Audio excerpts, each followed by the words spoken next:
Welcome to the History Vault. Today, we open the pages of one of the greatest dynasties in history, the Mughal Empire. From a small army led by Babur, to magnificent monuments like the Taj Mahal, and finally to its dramatic fall. This is the story of glory, power, and decline. The story begins in 1526. Babur, a descendant of Genghis Khan and Timur, crossed the Khyber Pass into the Indian subcontinent. At the Battle of Panipat, with just a few thousand soldiers, he defeated Ibrahim Lodi and laid the foundation of an empire that would change the course. Babur's successors expanded the empire, but it was Akbar the Great who turned it into a powerful and diverse kingdom. His policies of tolerance, innovation in governance, and grand architecture made the Mughals one of the richest and most influential empires of their time. Under Shah Jahan, the empire reached its artistic peak, giving the world wonders like the Taj Mahal, a symbol of eternal love. After Shah Jahan, the throne was seized by his son Aurangzeb.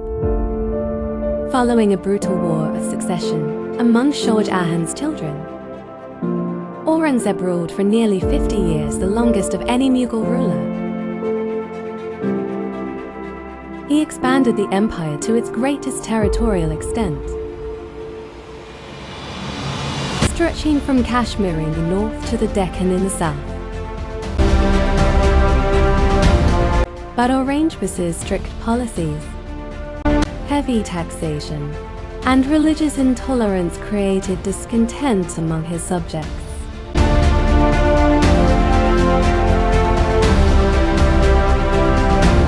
The once strong unity of the empire began to fracture. Rebellions broke out, and the empire's power started to decline. After Aurangzeb's death in 1707, the once mighty Mughal Empire began to crumble. His successors were weak, often controlled by court nobles and plagued by constant infighting, unlike their strong ancestors. These emperors lacked both vision and authority. Regional powers quickly sensed this weakness. The Marathas rose in the Deccan, expanding rapidly and challenging Mughal supremacy.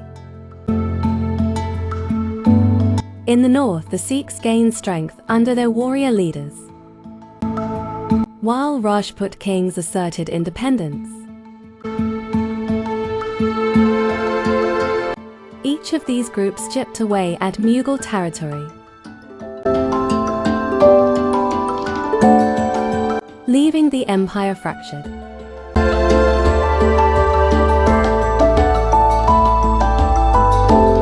To make matters worse, foreign invaders dealt devastating blows. In 1739, Nader Shah of Persia invaded India, plundering Delhi and carrying away immense wealth, including the legendary Peacock Throne and Konewa Diamond. Only a few years later, Ahmad Shah Abdoli launched repeated invasions from Afghanistan, further destabilizing northern India. By the mid-18th century, the empire was Mughal in name only. The emperor in Delhi was more a symbolic figure than a true ruler, with real power slipping away to ambitious regional kingdoms and foreign invaders. While the Mughal throne weakened, a new power quietly rose, the British East India Company. Initially, it was merely a trading company with small settlements along India's coasts. But as Mughal authority declined, the company seized the chance to interfere in local politics and expand its influence.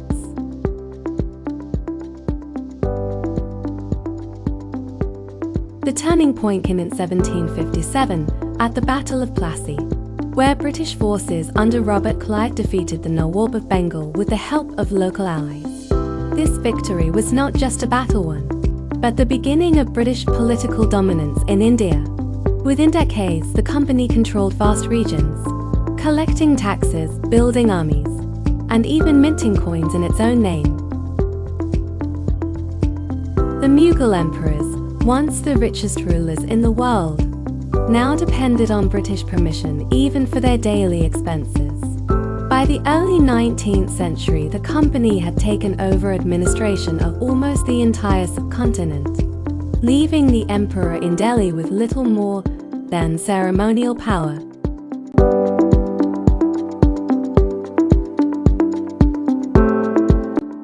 Finally, in 1857, the Great Revolt shook India.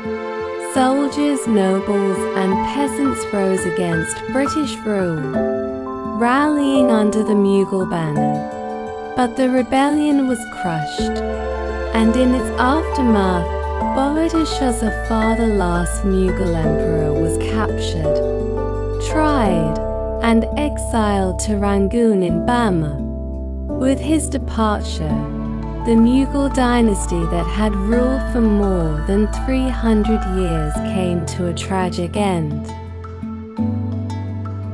Though the empire fell, the Mughals left behind a legacy that still defines South Asia. Their monuments, the Taj Mahal, the Red Fort, Fatehpur Sikri, Humayun's tomb, remain marvels of architecture, admired by millions around the world. Their love for gardens and symmetry gave India its famous Mughal gardens. Culturally, the Mughal impact is just as profound. The fusion of Persian, Central Asian, and Indian traditions created new forms of music, painting, and literature. The Urdu language flourished in their courts, blending Persian.